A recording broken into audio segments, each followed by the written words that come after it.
Esport'tan herkese merhabalar. UFC Bakü 21 Haziran'da olacak ve yaklaşıyoruz. Şimdi de Nazım Sadikhov'la UFC Bakü kartında dövüşecek olan ve kendi doğduğu kente dönecek olan Nazim Sadikhov'la bir röportajımız var. Nazim bizlerle birlikte. Nazim, hello, thank you for this interview. Thank you. How are you? I'm fine, and you? Good. Doing good.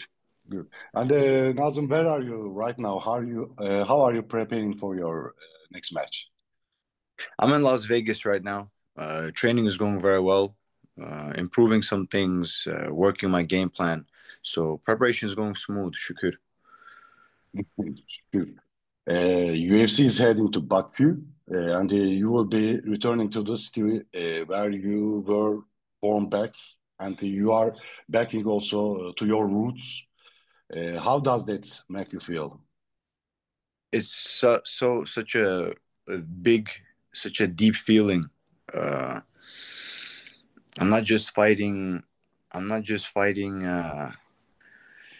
It's not just a fight. It's deeper. It's bigger than Yeah. that. And of course, I'm gonna step in the cage and handle business as always. But no matter which way you go, it's undeniable that it's the biggest occasion, biggest fight for me of my life. So I'm training just like it is the biggest fight of my life.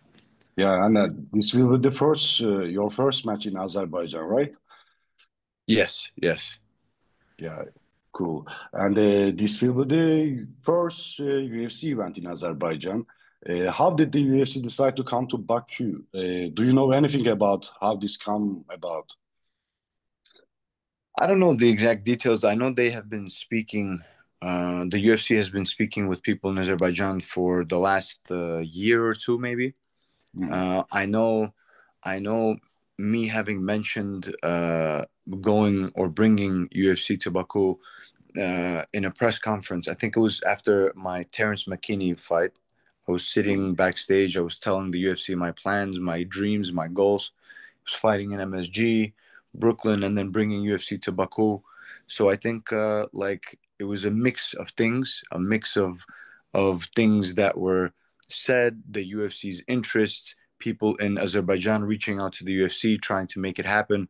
All of these things came together, and the people that are behind the scenes in Baku, they worked with the UFC and they made it happen. So it's gonna be a big deal, big occasion, and even people here in America, they're very excited to see UFC go to a new place, especially like Azerbaijan. Like it's something most people in America, a lot of people didn't even hear of this place, but Mhm. when they start to research it, they see right away where the UFC is going, and it's exciting for everyone.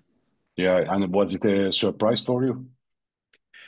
It wasn't a surprise, but it's still something to me. It's still something like, wow, like my dream is true. My dream is here.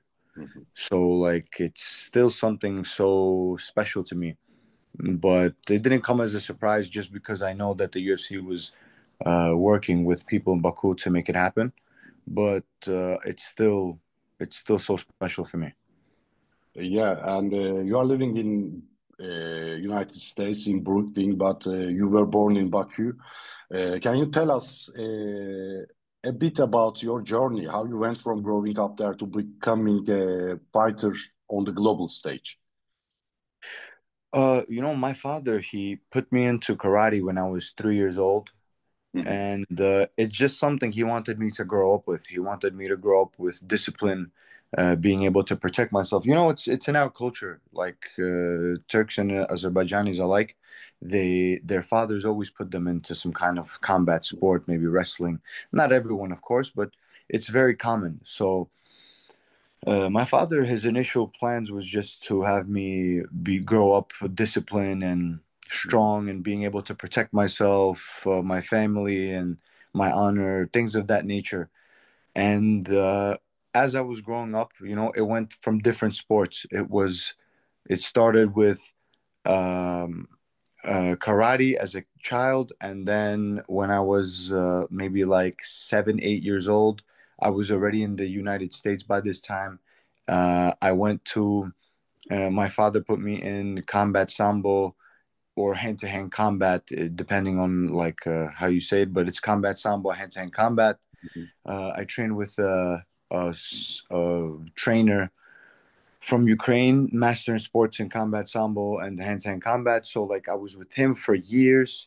Then I moved on to kickbox. No, I moved on to judo. Few years in judo with a coach from Georgia. Then it was kickboxing, and then it was amateur MMA, and then it was professional MMA. So the sport and training and fighting, competing, it's been something a part of my whole life. I don't know a Hmm. life without fighting. So uh, the global stage, it was inevitable, and it was something that like it. If I just never stopped, which I never did, it was gonna come sooner or later. So now we're here, and it's not something like that surprises me or something I wasn't prepared for. I've been training and competing my entire life. Super. And were there any big challenges or turning points along the way? I can't name enough. This interview, one interview alone would not be enough. You know, every MMA fighter would tell you it's always a problem with explaining to your family that you're going to be a professional fighter. You know, your family. My father put me in with the purpose, so I can defend myself and be disciplined, be a strong man growing up. But like to explain to your parents, hey, I'm not gonna go to school anymore. I'm gonna go be a professional fighter. And the money, you know, you don't see money in the beginning of MMA when you're starting your journey. Then injuries. I had so many injuries. I've had so much time that I missed outside of the cage. If you look at my record, you'll see like maybe two fights, three fights. Then maybe you'll see like almost 2 years of no fight because of injuries, because of bad luck. All of this stuff combined, it makes the journey so long. It makes the journey so difficult. But like I said, not giving up is the number one ingredient in MMA. It's the number one and most important thing is to not give up. And Mhm. when you train hard, when you put yourself in the right positions, when you go to the right gym, to the next best gym, the gym that's gonna be able to bring your level higher, Mhm. is the key. It's the key ingredient to being successful in mixed martial arts because this journey, this road Mhm. is very difficult. This road Yeah. is not for everybody. That's why out of, let's say, for example, 100 fighters, only 10 will make it because the other 90 will have 1 million reasons to quit. I had 1 million reasons to not continue. I had 1 million reasons why it financially doesn't make sense. Too much time, too much injuries, too much different things that can go wrong and that it's almost like sometimes I would think Allah is telling me it's not for you. Yeah. But every time I am this close to quitting, Allah gives me a reason why it is for me and why I should keep going. He showed me and I'm here. Alhamdulillah, Yeah. I'm here and I'm here to stay. Yeah. And you should keep going also. Yeah. And Inshallah. Thank you. inshallah. And at first, you actually weren't on the Baku card, but you made a post saying, I'm coming. How did your story of getting on the UFC Baku card come together? I don't think I think like when you talk about UFC coming to Azerbaijan, there's at the moment there was only two guys at that time, myself and Rafael Fiziev, that are going that were that are represent Azerbaijan in the UFC. So UFC coming to Baku, like as soon as the announcement was made, I know that it was potential that I was going to be on the card. So when the news came, like it was not a surprise or anything. So my manager, he told me we the Baku deal got done, and we were talking about this from like November, December. We were talking about UFC is talking with Baku. They're close. They're working on things. A contract is almost signed. So when the day came, when they made the announcement, I knew that I was probably going to be on the Baku card for two reasons. One being one of the only two Azerbaijani fighters in the UFC.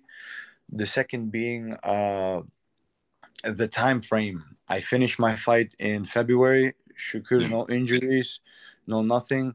And I knew that like 3, 4 months, what is it? 4 months from February to June, 3, 4 months. I knew that it was a perfect time for me to come back as well. So I was gonna fight around this time anyway. So being on Baku, it makes sense. It's a no-brainer to for Mhm. Nazim Sadykhov to be fighting in UFC Azerbaijan. Yeah. And you will be facing against Nicolas Motta. Was he someone you actually asked for? Were there any other names that UFC offered?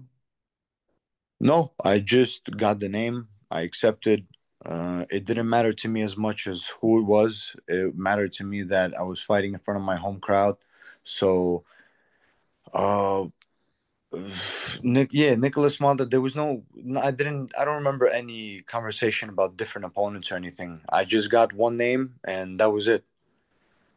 Yeah, just one name. Okay. And what do you would you like to say about your opponent, Motta? Are there any specific aspects in his game that you are preparing? I know he throws big shots. He likes his hands. Um, assuming he's in Thailand now, he's going to be throwing some more kicks, maybe a little bit like different game plan. But he's a veteran. He's been in the game for a very long time. He was on the Ultimate Fighter maybe like 10 years ago. So his journey in the UFC, he's a veteran. He's seen the sport. He's seen this level for a long time. So I know that I'm the favorite in this fight, but to me, it's not like the fight is not won there. It's not one with favoritism and with bets and with having more fans and all this stuff. I know for him, it's an opportunity. And if anything, he's coming into this fight with no stress. He even mentioned that he likes going to places where he's not the favorite and people boo him, people don't want to support him, everybody's against him. He likes this feeling, so I know for him he's coming in there and he for him it's just going to be fun. It's just a fight. For me, you would think it's like more serious, it's in front of the hometown crowd. I can't lose, I can't this that. So like I know that in front of me is not like a gift. It's a tough challenge, but I look forward to the challenge because this is why I'm in this sport. I'm in this sport to fight against the best in the world. Nicolas Mata is not ranked, but I know that he's a veteran. I know that I have a tough fight in front of me, and I know with the victory, it's going to put me in the conversation for top 15. So I take this very serious. I'm preparing very hard, and June 21st, inshallah, you will see the best Nazim Sadykhov. Inshallah, inshallah, Nazım. And as you said, your opponent has knockout finishes, and you are on a 11 fight win streak. And also you finish except for one match in you. And what's your prediction for this matchup? Finish, or it can be submission, it can be TKO. I know we will have some interesting exchanges. I know he's going to come to throw big, but I think I have too much tools. I think I'm better overall fighter, and it's gonna be a battle of IQ, strategy, heart, and well, let's see. Let's see. I know he has good hands. I know he maybe is working on some things, maybe some elbows, some knees, some kicks in Thailand. Maybe he's trying to sharpen that department. But I have more tools, more keys to victory. Uh, he has good takedown defense, but I think I can get to him. If not for the first takedown, then the second. If not the second, then the third. So my game plan is just to be a better MMA fighter. I have more tools, and I'm going to use them. Yeah. And we need to be quick, I think. And lastly, I want to ask you about your team. You are in Serra team uh, from the beginning, I think, from the MMA, your professional MMA career.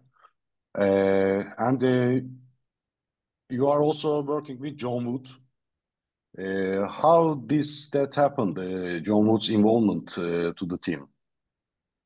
So, Las Vegas is like a place that everyone on our team always went back and forth. So, like, we go to Las Vegas, maybe somebody 2 months, 3 months, comes back 2 weeks, through whatever, however long it may be. We always fighting in Las Vegas. We always coming to the Apex. We always coming to the UFC PI. So I just moved to Vegas for like convenience of everything. Just not only just training, but just overall living, just convenience of all of that. But I keep touch with my coach Ray Longo. He's gonna be in my corner. He's a mentor. He's my mentor. He's my first coach in this professional game and everything. And we just work together. Like I keep in touch with Ray Longo. He knows how my sparrings are going. He knows my shape. He sees everything. And then John Wood is somebody that Aljamain Sterling, Marab, they train here when they just moved to Vegas because they moved to Vegas maybe like Aljo 5 years ago, Marab maybe a year after that or something. And they're neighbors actually. Funny enough, they're neighbors. Uh, but yeah, they moved to Vegas, and some of us just follow. Basically, some of us guys just follow. And John Wood is fantastic coach. He's so smart in the game. He's so not only a fantastic coach on his own. They're able to like be very, very in sync and very together in the corner. Like on fight night, February 15th, my last fight, it was very, very professional, very smooth. And it's not their first time doing it. They did it with Aljo, they did it with Marab, and now they're doing it with me. So it's a beautiful mix. It's like two veteran coaches, and when they're able to work together like this, it's a powerful thing. Yeah. And last question, what would you like to say to the people who are supporting you from Turkey and, of course, from Azerbaijan? I love you guys. I love you guys. I love all my all. I'm just so proud. You know, like my DNA is so strong from our part of the world, from Turkey, from Azerbaijan. So I'm proud. It's like a touching moment. Like my heart is touched by the support and uh, by how much people depend on for me to carry our blood. It means so much. I carry our DNA, our flag, our blood. It means so much to me, and I just can't thank all of you guys enough. It means the world to me. I love you guys. Yeah. Good luck, Nazim, for your match, and we will be there also in Baku. Teşekkürler, teşekkürler. See you there. See you See soon. you there. See you there. Take care, B. Teşekkürler, Nazım. Thank you very much. Thank you. Teşekkür. See you in Baku. Yes, see you.